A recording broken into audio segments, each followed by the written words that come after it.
1 in 4 people suffer from some sort of mental illness.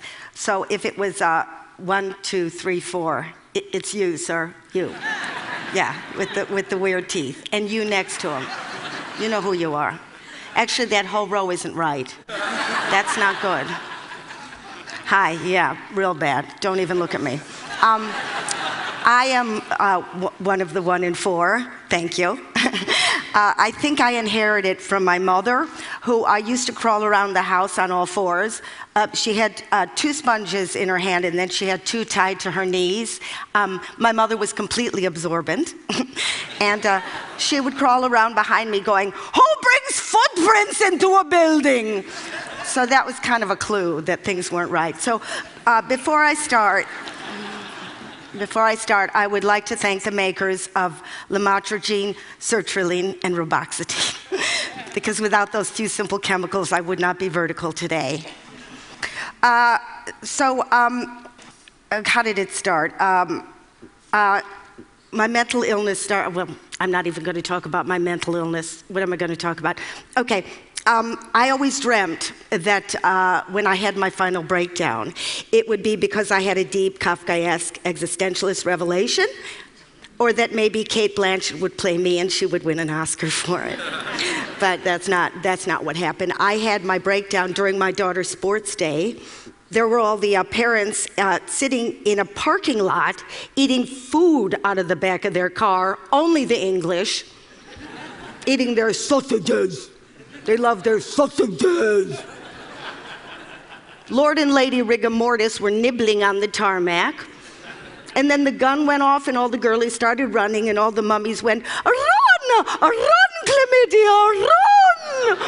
Run like the wind, Veruca! Run!" And all the girlies running, everybody, except for my daughter, who was just standing at the starting line, just waving, because she didn't know she was supposed to run. So I took to my bed for about a month, and when I woke up, I found I was institutionalized. And when I saw the other inmates, I realized that I had found my people, my tribe, because they became my only friends. They became my friends, because very few people that I knew, I wasn't sent a lot of cards or flowers. I mean, if I had had a broken leg or I was with child, I would have been inundated, but all I got was a couple phone calls telling me to perk up. Perk up, because I didn't think of that.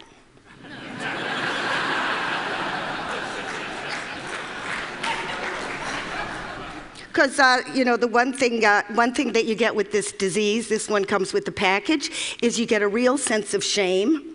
Because your friends go, "Oh, come on, show me the lumps, show me the x-rays," and of course you got nothing to show, so you're like really disgusted with yourself because you're thinking, "I'm not being carpet bombed, I don't live in a township." So you start to hear these abusive voices, but you don't hear one abusive voice, you hear about 100,000 abusive voices. Like if the devil had Tourette's, that's what it would sound like.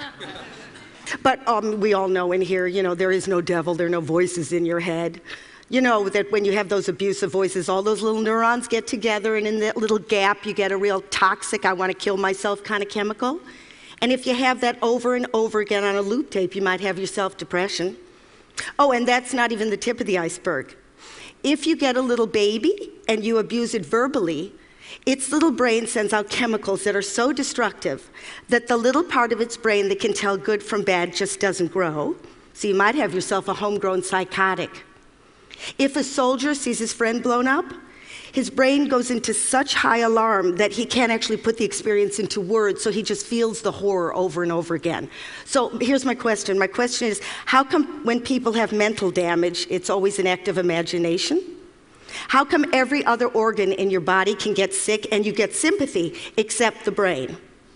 I'd like to talk a little bit more about the brain because I know you like that here at TED. So if you just give me a minute here, okay. Let me just say there's some good news. There is some good news.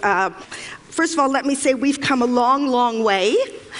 We started off as a teeny, teeny little one-celled amoeba, tiny, just sticking onto a rock, and now, voila, the brain. Here we go. This little baby has a lot of horsepower. It comes completely conscious. It's got state-of-the-art lobes. We got the occipital lobe, so we can actually see the world. We got the temporal lobe, so we can actually hear the world. Here we got a little bit of long-term memory. So you know that night you want to forget when you got really drunk? Bye-bye, gone. So actually it's filled with 100 billion neurons just zizzing away, electrically transmitting information, zizzing, zizzing. I'm going to give you a little side view here. I don't know if you can get that here. So zizzing away, and and for every one, I know I drew this myself, thank you. For every one single neuron, you can actually have from 10,000 to 100,000 different connections or dendrites or whatever you want to call it. And every time you learn something or you have an experience, that bush grows, you know, that bush of information. Can you imagine every human being is carrying that equipment, even Paris Hilton? Go figure. But I got a little bad news for you, folks. I got some bad news. This isn't for the 1 in 4, this is for the 4 in 4. We are not equipped for the 21st century. Evolution did not prepare us for this. We just don't have the bandwidth. And for people who say, oh, they're having a nice day, they're perfectly fine, they're more insane than the rest of us. Because I'll show you where there might be a few glitches in evolution. Okay, let me just explain this to you. When we were ancient man, millions of years ago, and we suddenly felt threatened by a predator, okay? We would, thank you, I drew these myself. Thank you very much, thank you. Thank you. Thank you. Anyway, we would fill up with our own adrenaline and our own cortisol, and then we'd kill or be killed, we'd eat or we'd be eaten, and then suddenly we'd defuel and we'd go back to normal. Okay, so the problem is nowadays with modern man, when we feel in danger, we still fill up with our own chemical, but because we can't kill traffic wardens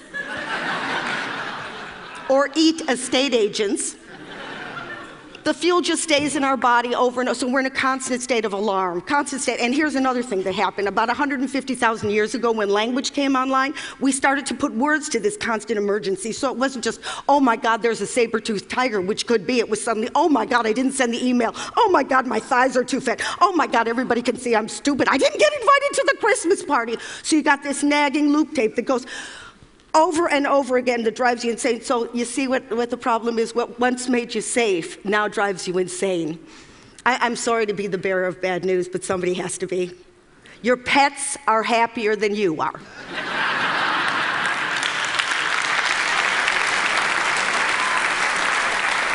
So kitty cat, wow, happy, happy, happy. Human being, screwed.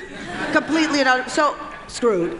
But my point is, if we don't talk about this stuff and we don't learn how to deal with our lives, it's not going to be 1 in 4. It's going to be 4 in 4 who are really, really going to get ill in the upstairs department.